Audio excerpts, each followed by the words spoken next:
The first of our Pettitts Senior Hurling Championship semi-finals is between Shelmaliers and St Anne's on Chadwicks Wexford Park, 2 o'clock on Sunday, with Eamon Furlong the referee. And these two teams know each other fairly well, Brendan, right? They played each other numerous times just over the last number of years, probably with the same bunch of players. St Anne's going on their performance last weekend are probably many people's favourites to win this match.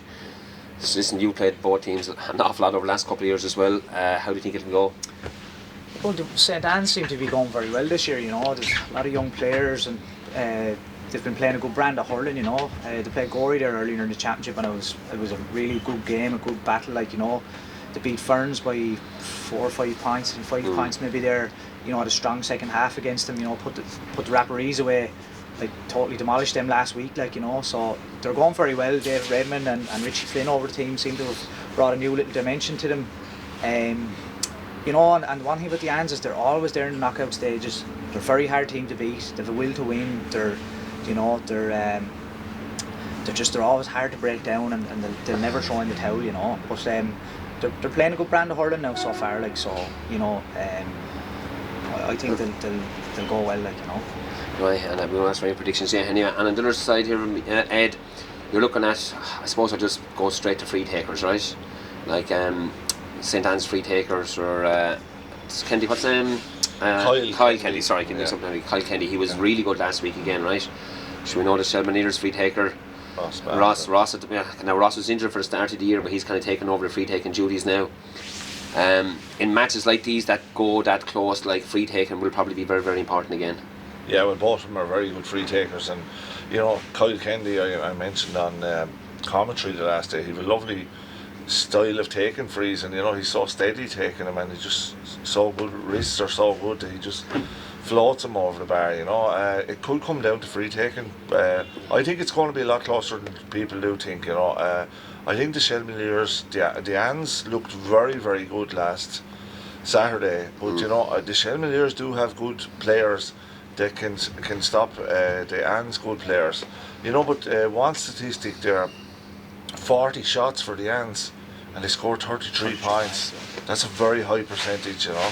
Yeah, and it's something that doesn't happen too often now, barrier the Olympics of this world. No. And I could imagine, listen, you'll have the Shells, you'll have the Ans. We said the Ans were superbly just well drilled. It seemed to be that way last weekend with their shot selection and their shot conversion. But it's kind of funny to say, but are the Shells kind of maybe sneaking in here on the back if nobody's really thinking about us at all, do you think? Yeah, I think so, you know. The Ans had 4 players that scored 4 points, you know, from play. And you know, young Killian Byrne, he's very good in the air. He scored a great line ball in one of the matches.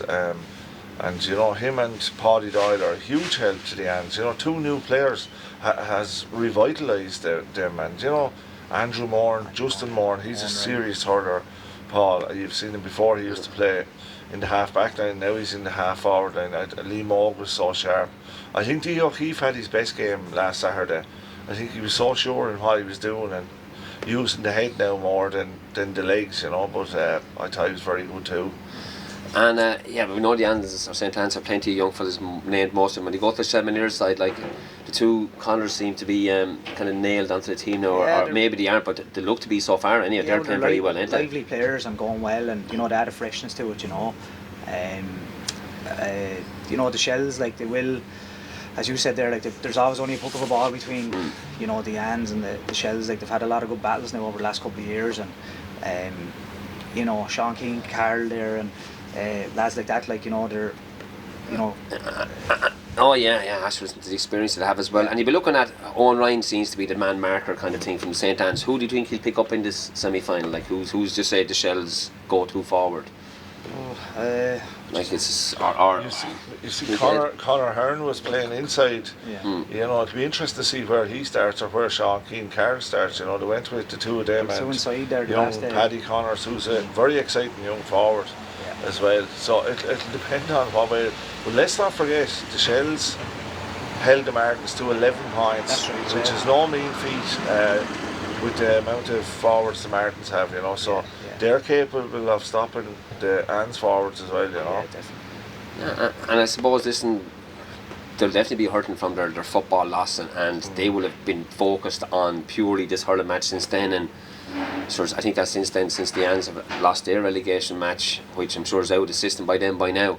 But it's just, it did kind of, I think the Shelmaliers maybe they'll double down now on the back of that football loss, and like there's no second chances for them anymore. And I think it does make a difference when it comes down to a semi-final that you know there's no football semi-final as a bit of a get out of jail card. Well, again, they're always in the business end of the championship, like, you know, and they know how to win big games, and you know, especially now again the Ans as well, like as you said, they're always very competitive again. So, you know, I would see the Shelmaliers, as you said, now coming in a little bit slightly as underdogs with the Ans with a big victory last weekend.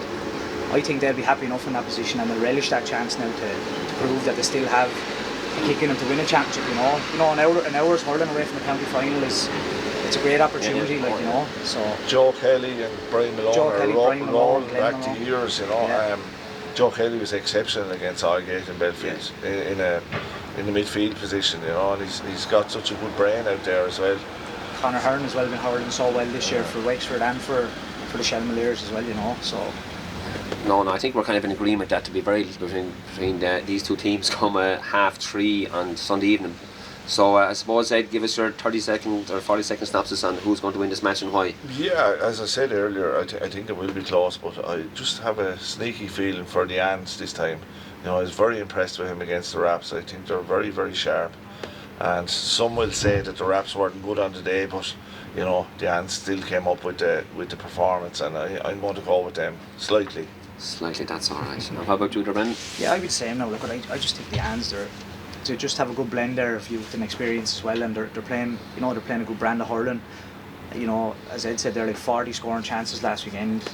You know, you don't get them by chance either. Like, you know, you have to earn them, and I just think the same now. I think they'll slightly edge this match, you know. Right, so 2 or 3 points.